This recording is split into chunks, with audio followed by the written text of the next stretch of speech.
যোৰহাটত আৰম্ভ হ'ল 59 সংখ্যক federal Bank ATPA shield football প্ৰতিযোগিতা। পুনৰবাৰ ফুটবলৰ দুভৰিৰ যাদু দেখিবলৈ পাব ক্ৰীড়াপ্ৰেমীয়ে। যোৰহাট জিলা ক্ৰীড়া সন্থাৰ উদ্যোগত যোৰহাট ষ্টেডিয়ামত আজিৰে পৰা আৰম্ভ হৈছে 59 সংখ্যক ঐতিহাসিক ATPA চিল্ড ফুটবল প্ৰতিযোগিতা।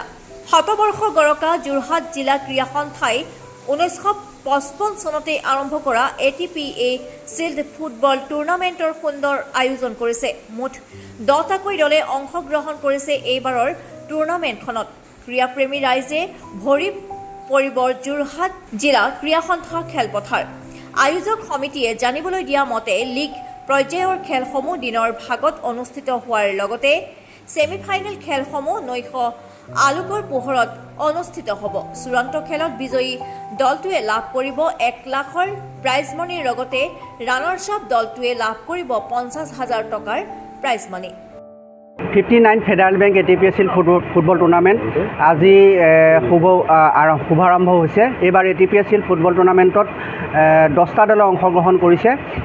All India FC, Assam police bureau, Manipur football for change, Nagaland police, Assam rifle Shillong, তাৰ লগে লগে আমাৰ Namrup town club, land rule FC Cachar, Jorhat town club আৰু যোৱাবাৰ লীগ চেম্পিয়ন যোৰহাটৰ আজি উদ্বোধনী খেলত অংশগ্ৰহণ কৰিছে ভিক্টৰিয়াছ ক্লাব।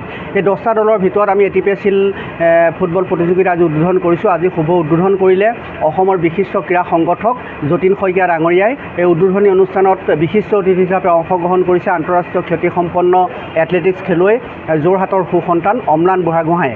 গতিকে আমি প্ৰি কোৱাৰ্টাৰ আৰু কোৱাৰ্টাৰ ফাইনেলৰ খেলসমূহ আমি দিনৰ ভাগত অনুষ্ঠিত কৰি ছেমিফাইনেল আৰু ফাইনেল খেল ৰাতিৰ ভাগত যোৰহাট ষ্টেডিয়ামত যোৰহাটৰ ক্ৰীড়ামন্ত্ৰী ৰাইজে দেখিবলৈ পাব। সকলো ক্ৰীড়ামন্ত্ৰী ৰাইজৰ আন্তৰিকতাৰে উপস্থিতি আমি কামনা কৰিছোঁ। দলহত থকা খোৱা ব্যৱস্থা কি কৰিছে আপোনালোকে?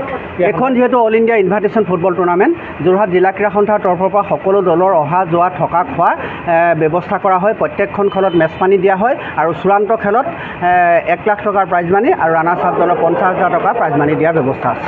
যোৰহাটৰ পৰা শ্ৰীমন্ত মাধৱ বৰুৱাৰ ৰিপৰ্ট, নিউজ নাও 24/7।